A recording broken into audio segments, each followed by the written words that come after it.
Coucou tout le monde, aujourd'hui on se retrouve dans une nouvelle vidéo, j'espère que vous allez bien. Aujourd'hui on se retrouve pour une vidéo flop. J'en ai jamais fait sur ma chaîne et je me suis dit que ce serait sympa de vous présenter les flops que j'ai en ce moment, enfin depuis quelques temps maintenant.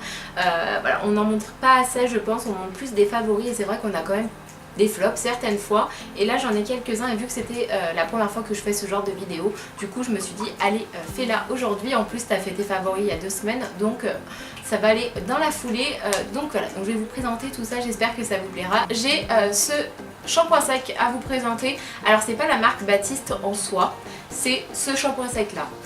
C'est le Bright, donc c'est l'English, je vais l'appeler comme ça au pire, voilà. Donc il fait énormément de résidus blancs sur mes cheveux. Alors étant brune, je dois vous avouer que ça se voit énormément, vraiment énormément. Et moi je mets les shampoings secs. Alors à la fin de la semaine certes pour éviter qu'on voit l'état de mes cheveux, mais surtout au début j'en mets c'est pour donner du volume parce que ça donne extrêmement de volume dans mes cheveux et depuis que je les ai coupés encore plus. Voilà, donc voilà, j'ai une touffe d'enfer. Donc autant vous dire que je suis contente parce que j'avais les cheveux tout ras à plat place, sans volume, qui étaient hyper lourds, hyper pas jolis. Et du coup depuis que je les ai coupés, ils sont tellement beaux, tellement forts et tellement de volume que j'adore ça. Voilà, j'adore quand il y a du... Mais c'est vrai que celui-ci je suis hyper déçue parce que ben, il donne beaucoup de résidus blancs. Voilà, j'ai pas besoin d'aller chez le coiffeur. Si je veux une couleur grise ou blanche, hein, je prends ça et c'est nickel. Donc franchement voilà, donc en tout cas je vous le conseille pas. Moi je sais que je vais le donner masque pour le visage, Too Cool for School. Je l'ai reçu dans une glossy box, un truc dans le genre, dans une beer box, je sais plus ce que c'était, bref on s'en fiche. Je n'aime pas ce produit. Alors, pour la simple et bonne raison que déjà je n'aime pas les mousses en fait, nettoyantes de base, mais là je trouve que ça n'a aucune efficacité et pourtant c'est un masque. Je l'ai utilisé plusieurs fois, d'ailleurs il est presque vide quand même. Beaucoup de gens l'aiment, donc j'ai vu qu'en plus de ça maintenant elle était arrivée chez Sephora, que les gens adoraient cette marque là et je comprends pas en fait. Je comprends pas en fait l'engouement. Alors après j'ai testé que celui-ci, bien évidemment. J'ai pas testé autre chose, du coup je peux pas dire ce que je pense de la marque en général, mais en tout cas je suis déçue de ce petit produit là. Quand j'entends parler beaucoup de cette marque là, je me dis comment ça se fait que moi je n'aime pas ça. Voilà en fait. Donc je trouve que ça n'a aucune efficacité, je trouve pas que ça rafraîchit, je ne trouve pas que ça enlève les impuretés, je ne trouve pas que ça fait effet masque comme son nom l'indique là-dessus. Et en plus je sais pas, la mousse me dérange, j'ai l'impression que voilà ça a été fouetté comme avec le fouet qu'il y a dessus, hein. Et c'est pas du tout ce que j'aime. J'aime bien les masques à appliquer au pinceau. Alors ça on aurait très bien pu l'appliquer au pinceau, hein, mais qui font pas un effet mousse en fait, qui font vraiment un effet crème sur le visage, un effet assez épais et qu'une fois rincé vous sentez que votre visage a été nettoyé, a été désincrusté. Je suis du genre à quand j'aime pas un produit je vais pas me tourner vers la marque parce que j'ai peur d'être déçue et si je suis déçue et ben ça va me faire mal au cœur d'avoir dépensé de l'argent dans une marque que déjà j'avais été déçue, qui en plus de ça me déçoit encore.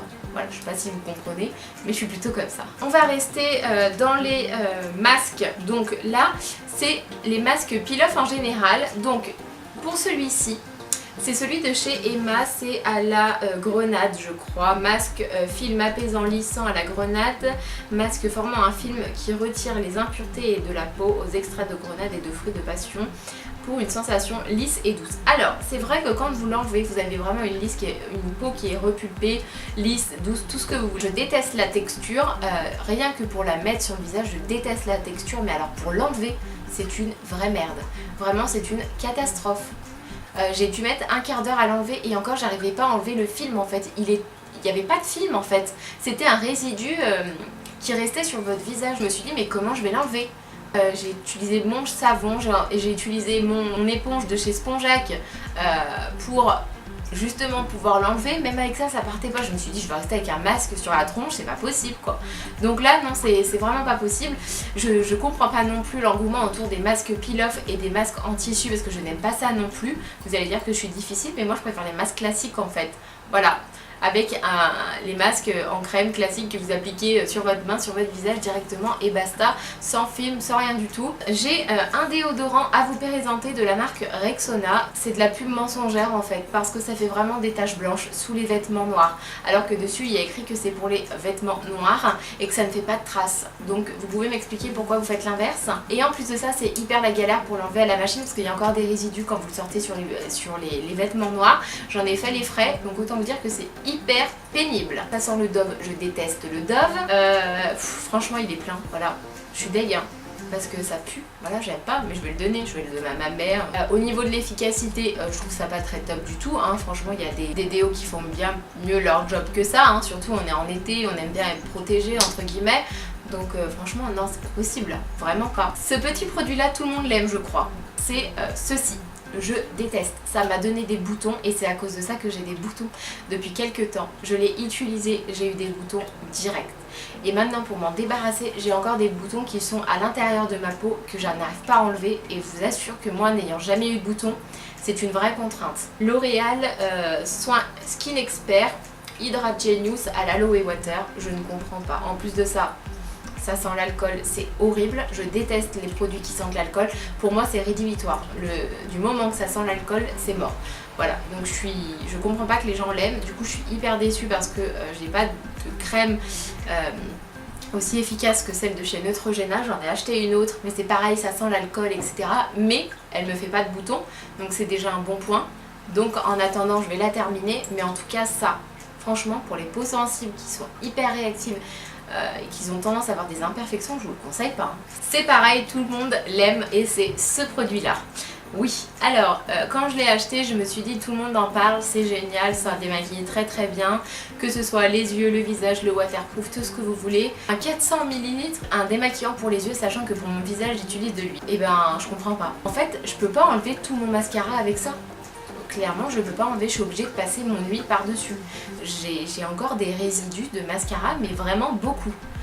Ça enlève pas le waterproof, surtout sur mes lèvres ça enlève pas le mat, je suis obligée de passer 50 cotons, le laisser imbiber sinon ça ne retire absolument rien. Hyper déçue parce que tout le monde disait qu'il était génial, que ça enlevait vraiment super bien le waterproof, le mat etc.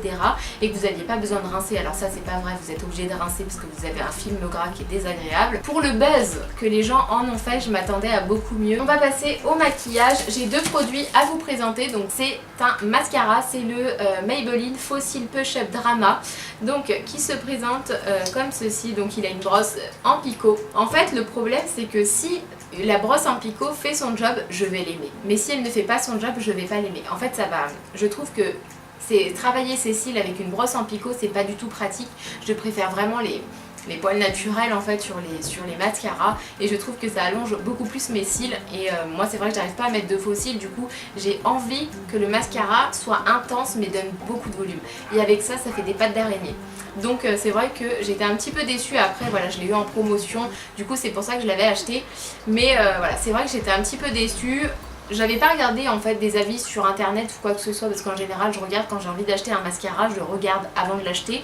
Mais c'est vrai que là je l'avais pas regardé, j'aurais peut-être un fond de teint. C'est le Infaillible Total Cover de chez L'Oréal en teinte 13 beige doré. Alors déjà dans un premier temps j'avais fait une première impression là-dessus, comme quoi je l'aimais beaucoup etc.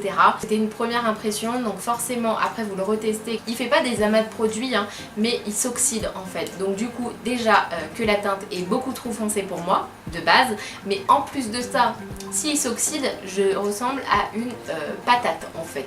Une patate orange. Voilà, c'est vrai que celui-ci est beaucoup trop épais, et en plus de ça je trouve que le rendu est pas naturel, il fait cakey. Je vous l'avais dit lors de ma première impression que j'avais l'impression qu'il faisait cakey sur le visage, et en fait c'est bien le cas, il fait vraiment cakey. Par contre il a une couvrance modulable bien sûr, vous pouvez en mettre beaucoup comme vous pouvez en mettre moins, comme tout fond de teint de toute façon, mais je trouve qu'il fait vite cakey même avec une seule couche.